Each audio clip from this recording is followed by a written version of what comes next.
शाम को 4 बजे से लेकर 7 बजे के बीच में शंकर और पार्वती के भ्रमण का समय रहता है। मेरे देवाधिदेव महादेव और माता पार्वती के भ्रमण का समय, भगवान शंकर पार्वती घूमने को निकले।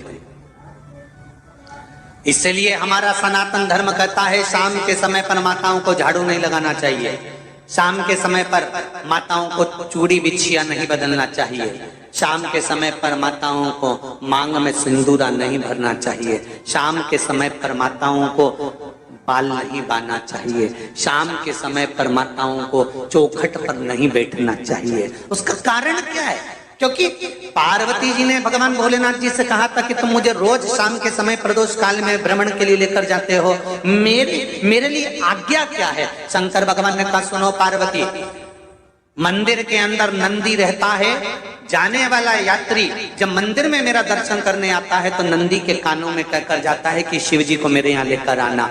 मैं नंदी के अनुसार उनके घर जाता हूँ, मेरा काम है उनका कल्याण करना और तेरा काम है उनके घर की नारी को अखंड सौभाग्यवती का वर प्रदान करना, ये तेरा काम।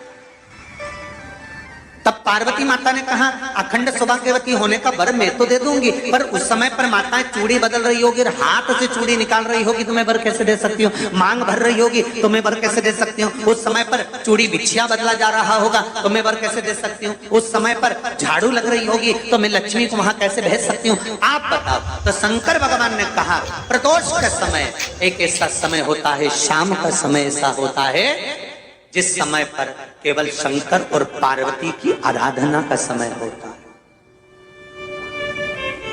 हम तो कई लोगों से कहते हैं अगर आपके यहाँ संपदा नहीं आ रही है, बहुत मेहनत कर रहे हो, फल नहीं मिल रहा, कहीं नौकरी, कहीं सर्विस या कहीं व्यापार या व्यवसाय में कहीं तकलीफ आ रही है, हम सबसे कहते हैं शाम का समय पकड़ लो, शंकर जी के मंदिर में दिया लगाना प्रारंभ कर दो। शिव मंदिर में अगर दिया नहीं लगा रहे हो तो बेलपत्री के पेड़ के नीचे दिया लगा। बेलपत्री और शंकर जी के मंदिर में दिया नहीं लगा रहा तो शंकर जी के मंदिर के बाहर चौखट पर दिया लगा। इतना भी नहीं कर सकते तो अपने घर के बाहर अपने द्वार पर दिया लगा दो और शंकर जी के नाम का श्री शिवाय नमस्तुभ्यं बोलकर शंकर भगवान को याद कर कर अपनी कामना कर कर बाबा का स्मरण कर कर पंचाक्षर मंत्र नमः शिवाय, षडाक्षर मंत्र ओम नमः शिवाय, द्वादशाक्षर मंत्र ओम नमो भगवते वासुदेवाय, जो मंत्र तुमको याद है उसका स्मरण कर कर लक्ष्मी हो चाहे नारायण हो चाहे राम हो चाहे कृष्ण हो स्मरण कर कर शाम के समय बाहर दिया लगा दो, दरवाजे के पास लगा दो। वो सुनेगा जरूर, आएगा तो उसका वेलकम जरूर होगा और वो कुछ देकर जरूर जाएगा। नियम तो बनाओ, उसकी चौखट पर जाकर कहना प्रारंभ।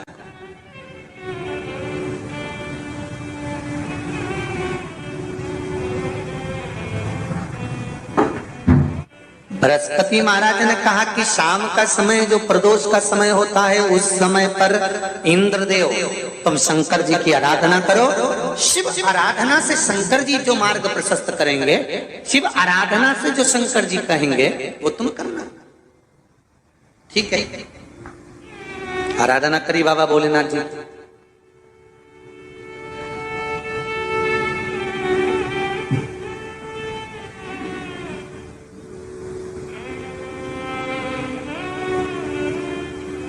मालूम नहीं था इंद्रदेव को।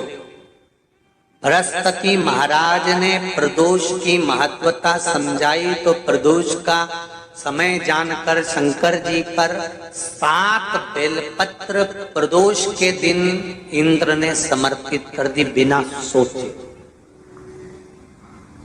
कितनी बेलपत्र? 7। प्रदोष का व्रत करो चाहे ना करो, मंदिर में चढ़ी हुई बेलपत्र को उठा लो,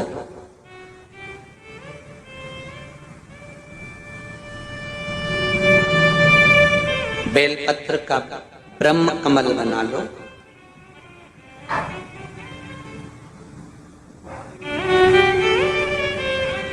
ब्रह्म कमल का मतलब होता है डंडी बीच में रहे, आसपास पत्तियां रहे। 7 पत्ती का ब्रह्म कमल बनाकर, जैसे ये पत्तियां हैं एक जैसी रखी हुई हैं तो इसको फैला लिया 7 पत्ती को, आपस में फैलाकर ब्रह्म कमल बना लें। प्रदोष का व्रत करें ना करें, जरूरी नहीं है कि वृक्ष से ही पत्ती लेकर आओगे तो ही शंकर जी को चढ़ाओगे। शिव जी पे से चढ़ी हुई उठाकर धोकर ब्रह्म कमल बनाकर बाबा से विनय कर कर, हे प्रभु आज मैं इस काम के लिए जा रहा हूं, बाबा मेरा यह कार्य है, बोलकर श्री शिवाय नमस्तुभ्यम बोलकर शिवलिंग पर समर्पित कर दो। दिन भर के प्रदोष व्रत का फल बाबा एक बेलपत्री समर्पित करने पर ही प्रदान कर देता है। शिव प्रदोष व्रत कर रहे हो उससे बढ़कर कोई प्रसन्नता नहीं, पर नहीं कर रहे तो प्रदोष के दिन या 12 महीने शिवरात्रि आती है। कर्पूर गौरम करुणावतारम, आप स्वयं कपूर की भांति हैं महाराज। कपूर जानते हो? अरे बोलो तो चमके। आरती में कब जलाया जाता है? जब आरती पूरी हो जाती है। कपूर क्यों जलाया जाता है? बोलते जाओ। कपूर जलाना क्यों जरूरी है? आरती में, यज्ञ में, अनुष्ठान में कपूर की क्या महत्व है? कौन है ये कपूर? कपूर शंकर भगवान को कहा कर्पूर गौरम करुणावतार। आप कपूर की तरह श्वेत है, पर कपूर की तरह आप हैं, क्योंकि कपूर है क्या? जब भगवान राम और कृष्ण ने यज्ञ किया, देवताओं ने आवृत्त यज्ञ किया। भगवान विष्णु जिस यज्ञ को करे, भगवान राम ने जो अश्वमेध यज्ञ किया, देवताओं ने जो यज्ञ किया, आनंदमय भगवान विष्णु जिस यज्ञ को करे, यह अश्वमेध यज्ञ केवल राम ने नहीं, इससे पहले नारायण कर चुके भगवान विष्णु लक्ष्मी के साथ। अश्वमेध यज्ञ का अश्व राम जी के समय पर तो लवकुश ने पकड़ा था, पर विष्णु भगवान के समय पर वो यज्ञ का घोड़ा सब दूर घूमता रहा। वो अश्व जो आया वापिस, तो भगवान विष्णु से उस अश्व ने निवेदन करा कि अब मुझे करना क्या, मैं सब दूर से आ चुका, या मैं पृथ्वी पर ऐसे ही भ्रमण करता रहूंगा, जगत में ऐसे ही घूमता रहूंगा। तब भगवान विष्णु ने भगवान शंकर से निवेदन करा कि इस अश्व का क्या करें। शंकर भगवान ने 33 कोटि देवताओं को विराजमान किया।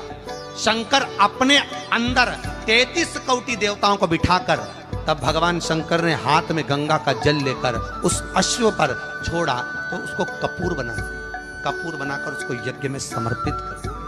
भगवान विष्णु से कहा, सुनो विष्णु, यज्ञ की पूर्ण आहुति पर ये कपूर के रूप में ये अश्वमेध यज्ञ के अश्व को दान दिया गया।